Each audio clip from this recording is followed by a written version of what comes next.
Hi friends, आप सभी कैसे हो। आशा करता हूँ कि आप सभी अच्छे होंगे। आपका हमारे चैनल वीके जाटोल क्लासेस में स्वागत है। आज के इस वीडियो में हम 27 दिसंबर 2025 के मुख्य करंट अफेयर्स और उसके एक्सप्लेन के बारे में चर्चा करेंगे। प्रश्न नंबर 1, हाल ही में किस देश की सरकार ने दुनिया के सबसे बड़े परमाणु ऊर्जा संयंत्र काशिवाजाकी कारिवा को पुनः शुरू करने की तैयारी की है? ए चीन, बी दक्षिण कोरिया, सी जापान, डी रूस। दोस्तों, आपका सही answer option number C Japan होगा। जापान सरकार ने दुनिया के सबसे बड़े परमाणु ऊर्जा संयंत्र काशिवाजाकी कारिवा को फिर से शुरू करने की तैयारी पूरी कर ली है। इतिहास 2011 में आए भीषण भूकंप और सुनामी के कारण फुकुशिमा दाइची प्लांट में हुए हादसे के बाद जापान ने अपने सभी 54 परमाणु रिएक्टरों को सुरक्षा कारणों से बंद कर दिया था। महत्व, ये plant Tokyo Electric Power Company TEPCO द्वारा संचालित है। इसमें कुल 7 रिएक्टर हैं। इसे फिर से शुरू करना जापान की ऊर्जा नीति के लिए एक बड़ा मोड़ माना जा रहा है। कारण, जापान अपनी बिजली जरूरतों के लिए आयातित ईंधन पर निर्भरता कम करना चाहता है और कार्बन उत्सर्जन घटाने के लक्ष्य को पूरा करना चाहता है। चुनौती, स्थानीय लोगों में सुरक्षा को लेकर अब भी चिंता है। हालांकि कड़े सुरक्षा मानकों और जांच के बाद ही इसे दोबारा शुरू करने की अनुमति दी जा रही है। यह फैसला जापान के लिए ऊर्जा संकट से निपटने और क्लीन एनर्जी की ओर लौटने का एक महत्वपूर्ण कदम है। प्रश्न नंबर 2, पंचायती राज मंत्रालय द्वारा भव्य पैसा महोत्सव का आयोजन कहाँ किया गया है? A Ranchi, Jharkhand, B Visakhapatnam, Andhra Pradesh, C Bhubaneswar, Odisha, D Raipur, Chhattisgarh. दोस्तों, आपका सही answer option number B Visakhapatnam, Andhra Pradesh होगा। क्या है आयोजन? भारत सरकार का पंचायती राज मंत्रालय 23 और 24 दिसंबर 2025 को विशाखापत्तनम, आंध्र प्रदेश में भव्य पैसा महोत्सव आयोजित कर रहा है। उद्देश्य, यह महोत्सव पैसा अधिनियम 1996 पीईएसए एक्ट के लागू होने की वर्षगांठ और जनजातीय लोक संस्कृति के जश्न के रूप में मनाया जा रहा है। 24 दिसंबर को पैसा दिवस भी मनाया जाएगा। उद्घाटन, आंध्र प्रदेश के उपमुख्यमंत्री श्री कोनिदाला पवन कल्याण इसका उद्घाटन करेंगे। इसमें 10 राज्यों के लगभग 2000 प्रतिनिधि शामिल होंगे। नई शुरुआत, इस अवसर पर एक नया पैसा पोर्टल और पैसा संकेतक इंडिकेटर्स लॉन्च किए जाएंगे ताकि इस कानून के कार्यान्वयन की बेहतर निगरानी हो सके। साथ ही जनजातीय भाषाओं में ट्रेनिंग मॉड्यूल भी जारी होंगे। विशेष ग्राम सभाएं, महोत्सव के दौरान सभी 10 पैसा राज्यों जैसे छत्तीसगढ़, झारखंड, मध्य प्रदेश आदि में विशेष ग्राम सभाएं होंगी, जिनका मकसद प्राकृतिक संसाधनों का संरक्षण और पारंपरिक रीति रिवाजों की रक्षा करना है। सांस्कृतिक रंग, महोत्सव में जनजातीय विरासत को दर्शाने वाले खेल और सांस्कृतिक कार्यक्रम भी आयोजित किए जाएंगे। यह आयोजन जनजातीय समुदायों के अधिकारों को सशक्त बनाने और उनकी संस्कृति को सम्मान देने की एक बड़ी पहल है। प्रश्न नंबर 3, निर्मला सीतारमण ने किस राज्य के सरकारी स्कूलों में विजयपथ एआई लैब का शुभारंभ किया है? A Tamil Nadu, B Telangana, C Karnataka, D Kerala. दोस्तों, आपका सही answer option number C Karnataka होगा। शुभारंभ, केंद्रीय वित्त मंत्री निर्मला सीतारमण ने कर्नाटक के हम्पी होसपेटे तालुक में एक सरकारी बालिका विद्यालय से विजयपथ पहल की शुरुआत की। क्या है ये पहल? इसके तहत सरकारी स्कूलों में आर्टिफिशियल इंटेलिजेंस एआई, एसटीएम और रोबोटिक्स शिक्षा को बढ़ावा दिया जाएगा। आधुनिक सुविधाएं, शुरुआती चरण में 5 विश्वस्तरीय लैब बनाई जा रही हैं, जिनमें high speed computer, AI software, robotics kit, sensor और सुरक्षित इंटरनेट की सुविधा होगी। उद्देश्य, इसका मुख्य लक्ष्य ग्रामीण और अर्ध शहरी क्षेत्रों के छात्रों को भविष्य की तकनीक से जोड़ना और उनमें डिजिटल दक्षता विकसित करना है। विजन, ये कार्यक्रम नई शिक्षा नीति 2020 और विकसित भारत 2047 के मिशन के अनुरूप है, जो सीबीएसई के एआई पाठ्यक्रम को सरकारी स्कूलों से जोड़ता है। इस कदम से अब सरकारी स्कूलों के बच्चे भी रोबोटिक्स और एआई जैसी एडवांस तकनीक घर बैठे सीख सकेंगे। प्रश्न नंबर 4, हाल ही में भारत और किस देश के बीच मुक्त व्यापार समझौते एफटीए पर सहमति बनी है? ए न्यूजीलैंड, बी जापान, सी ऑस्ट्रेलिया, डी दक्षिण अफ्रीका। दोस्तों आपका सही answer option number A New Zealand होगा। ऐतिहासिक समझौता। प्रधानमंत्री नरेंद्र मोदी और न्यूजीलैंड के पीएम क्रिस्टोफर लक्सन ने टेलीफोन पर बातचीत कर इस फ्री ट्रेड एग्रीमेंट एफटीए की घोषणा की। रिकॉर्ड समय। ये समझौता महज 9 महीनों के रिकॉर्ड समय में पूरा हुआ है, जो किसी भी विकसित देश के साथ भारत का सबसे तेज एफटीए है। व्यापार लक्ष्य। अगले 5 वर्षों में दोनों देशों के बीच द्विपक्षीय व्यापार को दोगुना करने का लक्ष्य रखा गया है।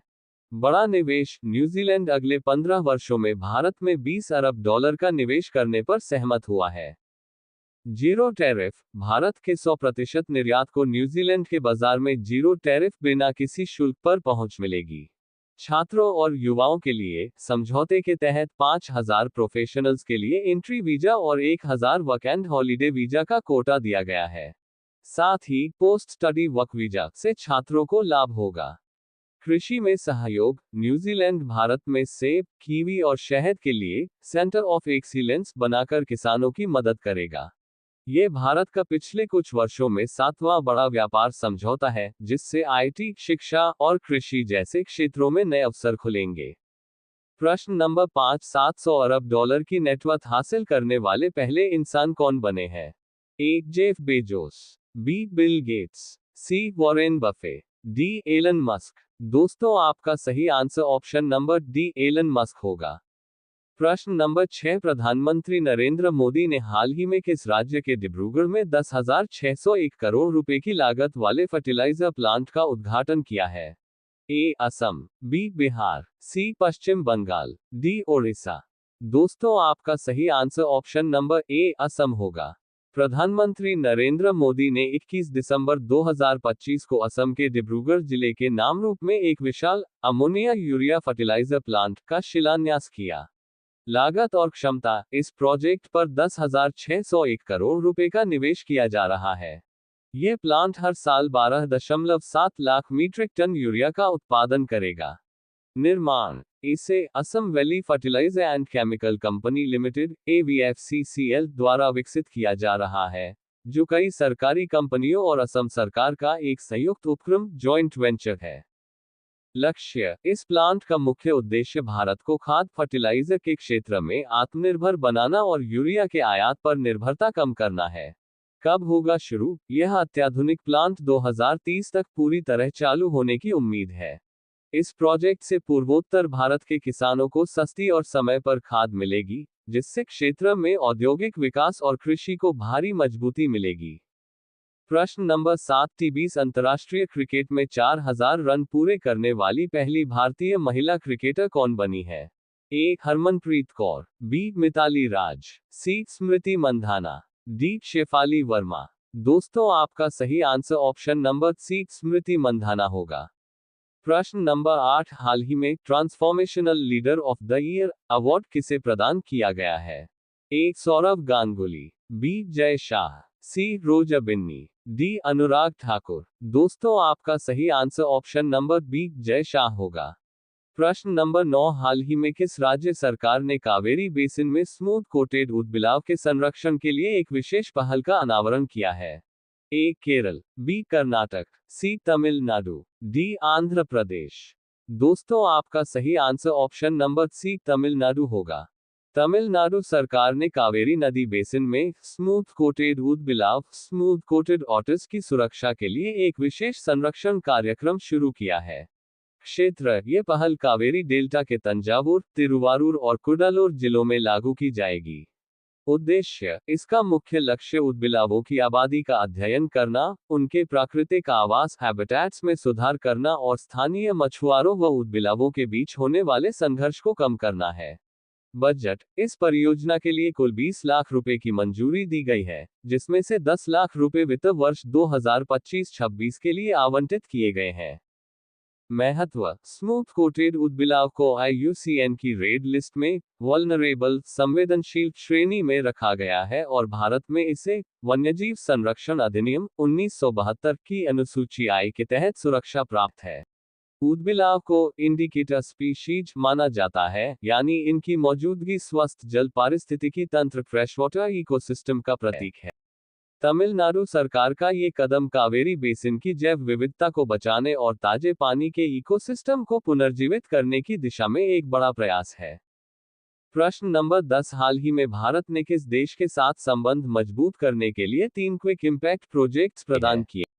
ए Bangladesh, B Nepal, C Myanmar, D Sri Lanka. दोस्तों, आपका सही answer option number C Myanmar होगा। उद्देश्य: भारत ने म्यांमार के साथ अपनी विकास साझेदारी को मजबूत करने के लिए मंडले क्षेत्र में 3 नई परियोजनाएं पूरी कर म्यांमार सरकार को सौंप दी हैं। पहली परियोजना कौशल विकास मंडाले के एक संस्थान में भारत निर्मित आधुनिक रैपियर लूम वीविंग मशीन लगाई गई है, जिससे वहां के युवाओं को बुनाई के क्षेत्र में आधुनिक ट्रेनिंग मिलेगी। दूसरी परियोजना शिक्षा मंडाले में गर्ल्स ट्रेनिंग स्कूल के लिए एक नई 1 मंजिला इमारत का निर्माण किया गया है, ताकि छात्राओं को सुरक्षित और बेहतर शिक्षा माहौल मिल सके। तीसरी परियोजना स्वच्छ ऊर्जा कृषि कचरे से ऊर्जा बनाने और ग्रामीण विद्युतीकरण के लिए एक नया रिसर्च प्रोजेक्ट शुरू किया गया है, जो पर्यावरण संरक्षण में मदद करेगा। मेकांग गंगा सहयोग: ये प्रोजेक्ट्स मेकांग गंगा सहयोग (MGC) ढांचे के तहत पूरे किए गए हैं, जो भारत और पड़ोसी देशों के बीच रिश्तों को और गहरा करते हैं। ये छोटे लेकिन प्रभावी प्रोजेक्ट्स दिखाते हैं कि भारत अपने पड़ोसी देशों में शिक्षा, रोजगार और तकनीक को बढ़ावा देने के लिए प्रतिबद्ध है। अब ये प्रश्न आप लोगों के लिए। आप सभी लोग इसका आंसर कमेंट बॉक्स में जरूर बताएं। SAFF महिला क्लब चैंपियनशिप 2025 का खिताब किस क्लब ने जीता है? ए Mohun Bagan FC, B east Bengal FC, C Bengaluru FC, D Gokulam Kerala FC। Last video के प्रश्न का आंसर हमने आपसे पूछा है कि अंडर 19 एशिया कप 2025 का खिताब किस देश ने जीता है? A Bharat, B Pakistan, C Sri Lanka, D Bangladesh. दोस्तों, आपका सही answer option number B Pakistan होगा। यदि दोस्तों आपको हमारा यह वीडियो अच्छा लगा हो तो वीडियो को लाइक शेयर जरूर करें, साथ ही हमारे चैनल वीके जाटोल क्लासेस को सब्सक्राइब जरूर करें, ताकि हमारे चैनल पर अपलोड होने वाली प्रत्येक वीडियो का नोटिफिकेशन आप तक तुरंत पहुंच सके।